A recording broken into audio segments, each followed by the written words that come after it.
नमस्कार, मैं हूं संजय शर्मा। आप देख रहे हैं 4 PM न्यूज नेटवर्क। आप जितने मेरे श्रोताओं ना, मैं आपसे ईमानदारी से बात कह रहा हूं। आप मेरी बात सुनो आज, और उसके बाद में आप ईमानदारी से बताना कि योगी जी को और केशव मौर्य जी को मुझे बुला के बढ़िया बढ़िया बेसन के लड्डू खिलाने चाहिए, नहीं खिलाने चाहिए। दोनों की ब्रांडिंग मेरी वजह से बढ़ रही है, मैं दावा कर सकता हूँ। अब आप कहेंगे भैया मैं भला योगी जी की और केशव मौर्य की ब्रांडिंग कैसे बढ़ा सकता हूँ।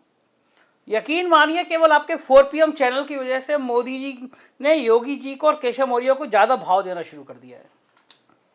आपको भी शौक होंगे ऐसा कैसे हो सकता है। तो मैं आपको थोड़ा सा पीछे पिक्चर में ले चलता हूँ। देखिए, मोदी जी अपनी इमेज के लिए बड़े कॉन्शियस रहते हैं। पूरी जब से वो 2014 से प्रधानमंत्री बने हैं, एक संदेशा साफ है। पिक्चर जहाँ बनेगी ना, पिक्चर जहाँ खिंचेगी, उसमें सिर्फ और सिर्फ मोदी होना चाहिए। कोई योगी, कोई शिवराज सिंह चौहान, कोई कोई दूसरा नहीं। प्राइम मिनिस्टर की जो पिक्चर पूरे देश में जाए, पूरी दुनिया में जाए, उसमें से प्राइम मिनिस्टर देखना चाहिए। ये उनका घोषित है। दूसरा, कोई भी मुख्यमंत्री अपनी हद पार नहीं करेगा। मतलब मध्य प्रदेश का मुख्यमंत्री दिल्ली में आके अपनी दुकान नहीं सजाएगा, तेलंगाना में नहीं सजाएगा, कर्नाटका में नहीं सजाएगा। लेकिन भैया, अपने योगी जी तो ब्रांड, हिंदुत्व के ब्रांड। अपने नवनीत सहगल और शिशिर जी और अवनीश अवस्थी टाइप के अफसरों ने समझा दिया उनको कि अरे महाराज जी, आप तो अंतर्राष्ट्रीय स्तर के ख्याति प्राप्त हैं। मोदी जी कहाँ आपके सामने, आप तो देश के अगले प्रधानमंत्री हैं। और ये समस्या हर मुख्यमंत्री में होती है, चाहे वो मायावती हो, चाहे वो अखिलेश हो, चाहे वो योगी आदित्यनाथ हो। हर मुख्यमंत्री को अवनीश अवस्थी, नवनीत सहगल और शिशिर, ये इस तरह के अफसर मिल जाते हैं जो उनको बता देते हैं आप ही तो भगवान हो, आप ही की तो सरकार आ रही है। हजूर, सीटें भली 50 आ रही हो, अफसर समझा देंगे सरकार आपकी बनने जा रही है। और इतने मंत्रमुग्ध हो जाते हैं मुख्यमंत्री, उन्हें कुछ दिखता ही नहीं है, क्योंकि ज़मीन की हकीकत से कटे होते हैं। सच सुनना बर्दाश्त नहीं है। तो भाई, उन अफसरों ने कह दिया, उन्होंने चरण वंदना कर दी और मुख्यमंत्री फूल के कुप्पा कि मैं तो फिर बन जा रहा हूँ। तो तब अपने योगी आदित्यनाथ भी थोड़े हद लाद गए। समझा दिया अफसरों ने, अरे साहब, अमेरिका की बहुत बड़ी मैगजीन है टाइम, उसमें आर्टिकल छपवा दे रहे हैं कि कोरोना में आपने सबसे अच्छा काम किया, आपके बहुत अच्छे काम हो रहे हैं। जिस समय कोरोना में गंगा में लाशें फेंकी जा रही थी, इलाहाबाद के तट पे तो अभी 1 महीने पहले लाश निकल रही है अंदर से, जमीन से। लाशें इतनी हो गई थी कि बिहार में बक्सर की तरफ से बिहार पुलिस ने स्टिंग ऑपरेशन कर दिया, बलिया से लाश एक्सपोर्ट कर दे रहे थे बिहार में, जाओ भैया ये बिहार की लाशें हैं। पूरी दुनिया में अगर कहीं फजीयत हो रही थी तो वो उत्तर प्रदेश की हो रही थी कि कोरोना में जितना बुरा काल रहा उत्तर प्रदेश का, उतना दुनिया में कहीं, भारत में कहीं किसी का नहीं रहा। लेकिन टाइम मैगजीन में विज्ञापन छपवा दिया, और सब अमेरिका में विज्ञापन छपा तो दिल्ली दरबार के कान खड़े हुए कि साहब ये तो हदें पार कर रहे हैं, दिल्ली तक, अमेरिका तक जा रहे हैं। किसी की हिम्मत नहीं पड़ी थी। उसके बाद योगी जी की टीम ने पूरा दिल्ली भर दिया। योगी जी नंबर 1, काम बोलता है नंबर 1 टाइप का सीन लग गया। तब दिल्ली दरबार ने सोचा कि अब समय आ गया योगी जी की थोड़ी बरकत रह जाए। और उसके बाद के तमाम किस्से आपको याद होंगे।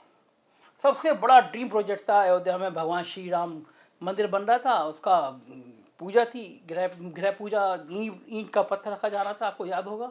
एक फ़ोटो वायरल हुई थी, प्रधानमंत्री पूरा साष्टांग लेटे हुए हैं भगवान राम के आगे। योगी आदित्यनाथ कहीं नहीं थे उसमें।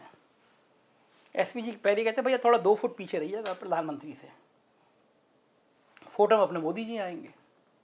फिर उसके बाद एक बनारस में स्टीमर चला, बिल्कुल किताब गंगा के अंदर विशाल स्टीमर चल रहा है, जहाज चल रहा है, और बिल्कुल भव्य देव पुरुष के तुल्य में अपने मोदी जी यूँ हाथ हिला रहे थे।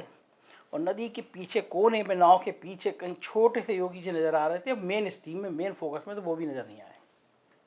तो ये कैमरामैन को भी इंस्ट्रक्शन था, ये योगी जी को भी निर्देश थे कि भैया कहीं फ्रेम में आ मत जाना।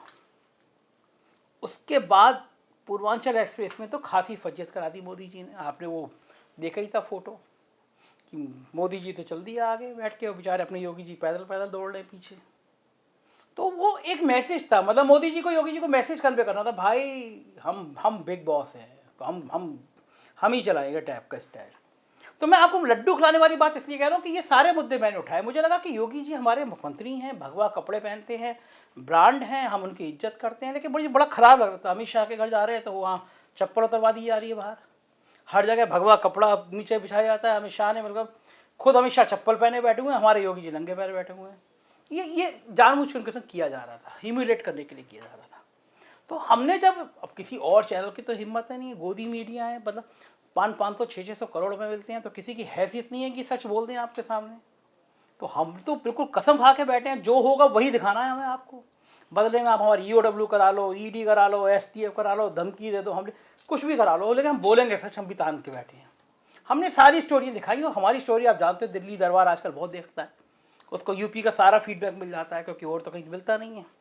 तो युवा के चुनाव में तो गड़बड़ हो जाएगा, और योगी जी की जो अभी फिलहाल के जो सीन आ रहा है, जो सर्वे आ रहा है, उसमें बहुत बुरी तरह से बीजेपी हारती हुई नज़र आ रही है। तो ये वो योगी जी तो कह देंगे कि दिल्ली दरबार ने लिफ्ट नहीं दी थी, मैं हार गया। तो फिर दिल्ली दरबार ने कहा भाई अब फ्रेम ऐसा दिखाना है कि मोदी जी योगी जी के संग पूरे, और हारे तो अपनी कर्मों की वजह से, अपनी इस परफॉर्मेंस की वजह से कि आप काम ही नहीं कर पा रहे हैं। तो एक फ़ोटो सेशन हुआ गवर्नर हाउस में, वो फ़ोटो देखा ही होगा आपने, जब पूर्वांचल एक्सप्रेस में बहुत किरकिरी हो गई, तो एक फ़ोटो सेशन हुआ, इधर से जा रहे हैं प्रधानमंत्री, उधर से आ रहे हैं प्रधानमंत्री योगी जी के साथ साथ चलते हुए, इधर से जा रहे हैं तो अंगोछा, उधर से आ रहे हैं शॉल, हो गई जादू की तरह, उसमें भी फजियत हो गई कि भाई ये कैसे हो सकता है, इधर से जाओ तो गले में अंगोछा, उधर से आओ तो शॉल। तो मैं कुछ चीज़ें ऐसी हो जा रही हैं कि आप करना चाह रहे हो ना अच्छा, लेकिन हो जा रहा है गड़बड़। और उसके बाद इधर इधर फोटो सेशन हुआ, उधर केशव मौर्य का मूड खराब हो गया। केशव मौर्य को लगा अगर फिर योगी जी आ गए तो मेरी तो 5 साल फिर फजियत होगी। जितनी फजियत योगी जी ने केशव मौर्य की करी, उतनी तो विपक्ष के नेता की नहीं करी, अखिलेश यादव की नहीं करी। तो केशव मौर्य क्या करेंगे, 5 साल तक खत्म हो जाएंगे। तो केशव मौर्य की नाराजगी की खबर पहुंची दिल्ली, तो दिल्ली को पसीना आ गया, बुलाया गया केशव मौर्य तुरंत। हमने स्टोरी करी कि साहब केशव मौर्य नाराज हैं, 2-3 स्टोरी करी, तो दिल्ली दरबार ने बुलाया, प्रधानमंत्री ने बड़ा बिठा के चाय पिलाई, समोसे खिलाए, बिस्कुट खिलाए होंगे, और फोटो से मैसेज दिया कि देखो एक पिछड़ी जाति का नेता, प्रधानमंत्री उसको पसंद कर रहे हैं, अपने पास बिठा रहे हैं।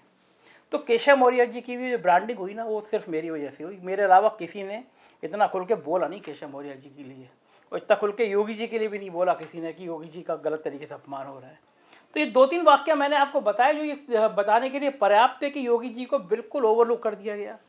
जब फोटो सेशन हो रहा था तो मैंने भी सवाल उठाया था कि ये फोटो सेशन की ज़रूरत क्या है भैया, आप रूटीन में किसी रैली में जा रहे थे, वहाँ पे योगी जी को तो बुलाते और 10 मिनट खड़े होकर उनसे बात करते रहते, पर्याप्त संदेश चला जाता कि आप दोनों में संवाद है। पूर्वांचल एक्सप्रेस में 1 घंटे आप पास बैठे और एक शब्द बात नहीं कर रहे हो। कभी ऐसा होता है आप अपने किसी दोस्त के संग, किसी जूनियर के संग, स्टाफ के संग 1 घंटा पड़ोस में बैठे हो, जहाज उतर रहे हो, जा रहे हो, आप बात ही ना करो। मतलब उनको लग ही नहीं रहा था कि बराबर में योगी आदित्यनाथ बैठे हैं, मोदी जी को बिल्कुल महसूस ही नहीं हो रहा था। तो अब ये बातें अगर हम जैसे पत्रकार बोलेंगे नहीं तो क्या ये हम अपनी पत्रकारिता से वो अन्याय नहीं करेंगे, बोला फर्ज है, बोला हमने। तो अब लगा कि चुनाव हो रहा है और योगी जी को ये मौका मिलना नहीं चाहिए भाई कि मोदी जी ने सहायता नहीं दी। तो आज फिर एक नया जो एंगल हमने बताया था फिर उस पर ट्रायल हुआ। ये हुआ कि संदेश कैसे जाए, तो जहाज़ चला। फिर जिस जहाज़ पे कुछ महीने पहले योगी जी की एंट्री नहीं थी, योगी जी पीछे खड़े थे, आज उसके डाइस पे मोदी जी और योगी जी बताते हुए नजर आए, चिड़ियों को दाना खिलाते हुए नजर आ रहे हैं। तो ये केमिस्ट्री देने की कोशिश करी, जैसे मोदी और योगी के बीच बहुत ज़बरदस्त केमिस्ट्री है। और केमिस्ट्री इतनी ज़बरदस्त है कि योगी जी ने भारतीय जनता पार्टी के ट्विटर पेज से मोदी की फ़ोटो ही हटा दी थी।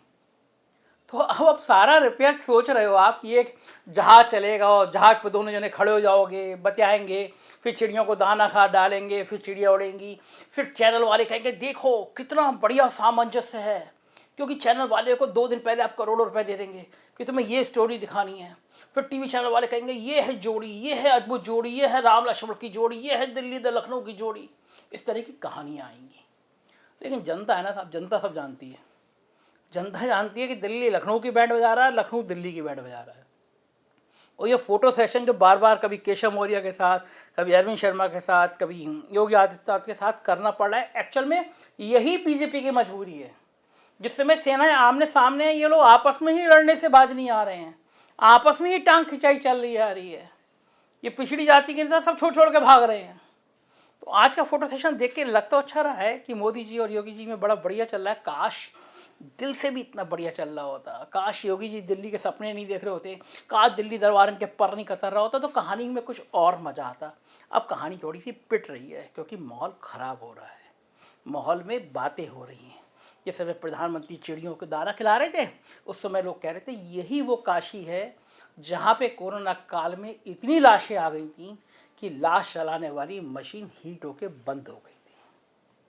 तो जब चिड़ियों पर दाना फेंक रहे हैं तो कुछ आवाज़ें उन लाशों के परिवार वालों के मुंह से भी निकली होंगी, उन महाराज के मुंह से भी निकली होंगी, उन छन्नू जी महाराज के मुंह से भी निकली होंगी, उन पीड़ित लोगों के लिए भी निकली होंगी जिनने आपके लिए सर्वस्व कर दिया और कोरोना में उनको वेंटिलेटर नहीं मिला, ऑक्सीजन नहीं मिली और जलाने के लिए लाश के लिए लकड़ी और बिजली का सामान नहीं मिला। लेकिन मोदी जी और योगी जी की जोड़ी आज बहुत संदेश देने की कोशिश कर रही थी, और ये जो संदेश देने की कोशिश कर रही है यही एक्चुअल में अब बीजेपी की कमजोरी बन गई है। देखते रहिए 4 PM न्यूज़ नेटवर्क, क्योंकि इतना तीखा, इतना खरा, इतना सच बोलने वाला कोई चैनल नहीं मिलेगा। हम गोदी मीडिया ना थे, ना हैं और ना कभी होंगे। मदद कीजिएगा, एक नंबर है, अगर आपको लगता है हम सच बोलते हैं मैसेज करिए, हमारी टीम आपसे संपर्क करेगी। सब्सक्राइब करिए अगर आप चाहते हैं सच की आवाज़ बहुत दूर तक जाए। Thank you.